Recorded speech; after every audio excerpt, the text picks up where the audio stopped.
आजकल मुंबई पुलिस रणवीर अलाहाबादिया को इस शिद्दत से ढूंढ रही है जितनी 11 मुल्कों की पुलिस डॉन के भी पीछे नहीं लगी थी। समय रैना और रणवीर का भविष्य क्या होगा इसका अभी तो आइडिया नहीं है, लेकिन इससे पहले भी बहुत सारे सेलिब्रिटीज को उनके किसी कमेंट के लिए जेल जाने की नौबत आई थी। यहाँ तक कि करण जौहर और रणवीर 10 साल पहले जेल जाते जाते बचे थे। आज के वीडियो में डिटेल में देखते हैं कि आखिर इन्होंने कौन सा क्राइम किया था जो इतनी भारी सजा मिली। इस लिस्ट में सबसे पहला नाम आता है हम सबके चहेते बच्चा यादव मतलब कीकू शारदा। बात 2015 की है जब कपिल शर्मा शो नया आया था। उसी दौरान एक शो में कीकू ने उस वक्त के बाबा और आज मर्डर और रेप केस में जेल में रहने वाले गुरमीत राम रहीम जैसा दिखाने वाला एक कैरेक्टर प्ले किया था। उसमें काफी हेल्थी और मजाकिया अंदाज में उस कैरेक्टर को दिखाया गया था। जैसे ही ये एपिसोड टीवी पर आता है तो उनको बाबा गुरमीत के अंधभक्तों की तरफ से धमकियां आना शुरू होता है। कीकू को भी लगता है कि इन लोगों के रिलीजियस सेंटिमेंट्स हर्ट हुए हैं, इसलिए वो तुरंत माफी मांग लेते हैं।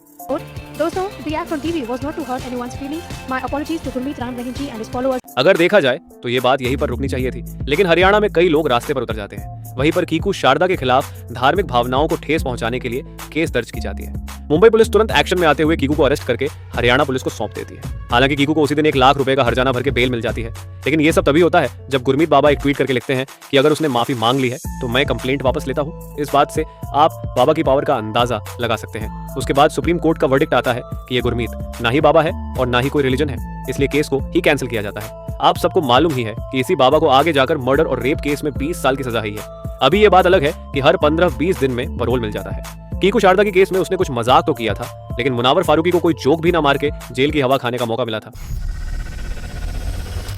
ये बात है 2021 के पहले ही दिन की। मुनावर मुनारो कैफे में एक stand up comedy show perform करने के लिए पहुंचता है। शो शुरू होने ही वाला था कि एकलव्य सिंह जो भाजपा के सांसद का बेटा है वहां पर पहुंच जाता है। एकलव्य सीधा शो बंद करने की धमकी देता है। उसका यह कहना था कि मुनावर ने हिंदू धर्म का मजाक किया है और रिलीजियस सेंटिमेंट्स हर्ट हुए हैं। मुनावर उसे पोलाइटली बताता है कि सर जिस चीज की आप बात कर रहे हैं वो जोक काफी पुराना है और उसे डिलीट भी किया जा चुका है। यही नहीं, उस बात के लिए मैंने माफी भी मांगी है। दरअसल हिंदू धर्म से ज्यादा मैं अपने इस्लाम धर्म पर जोक करता हूँ। अगर मेरे जोक से किसी के धर्म को या किसी की आस्था को ठेस पहुंचती है तो मैं वो कभी नहीं चाहूंगा। लेकिन एकलव्य उसकी बात सुनने के लिए तैयार ही नहीं थे। वो सीधे पुलिस स्टेशन पहुंच जाते हैं। हैरान करने वाली ये बात थी कि कंप्लेंट में पुलिस से कहा जाता है उन्होंने मुनावर को हिंदू धर्म के खिलाफ डायलॉग्स की प्रैक्टिस करते हुए सुना है। पुलिस भी तुरंत एक्शन में आकर मुनरो कैफे में जाकर मुनावर को अरेस्ट करते हैं। शॉकिंग बात तो ये है कि आगे जाकर मुनावर 40 दिन जेल की हवा खाता है, और वो उस गुनाह के लिए जो उसने किया ही नहीं था। कॉमेडियन भारती सिंह को कौन नहीं जानता है। अपने कॉमिक टाइमिंग के लिए फेमस भारती उस वक्त ट्रबल में आ गई थी जब उनकी ये क्लिप वायरल हो जाती है। दाढ़ी मूछ क्यों नहीं चाहिए? अरे दाढ़ी मूछ के बड़े फायदे होते हैं। दूध पियो, उससे दाढ़ी मुंह में डालो, सिवैयों का टेस्ट आता है। क्या आपको सही में लगता है कि इस क्लिप से किसी समुदाय की भावनाएं हर्ट हो सकती हैं?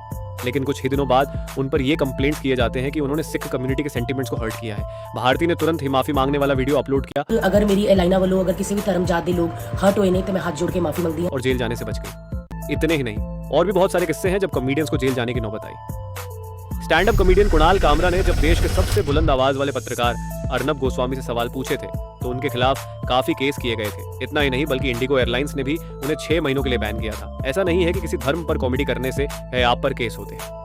वीरदास जैसे कॉमेडियन को वकीलों पर कोई जोक करने के लिए केस का ट्रबल हुआ था। ये सब चीजें देखने के बाद ऐसा लग रहा है कि कुछ नेता या फिर पावरफुल लोग कॉमेडियन से घबरा रहे हैं।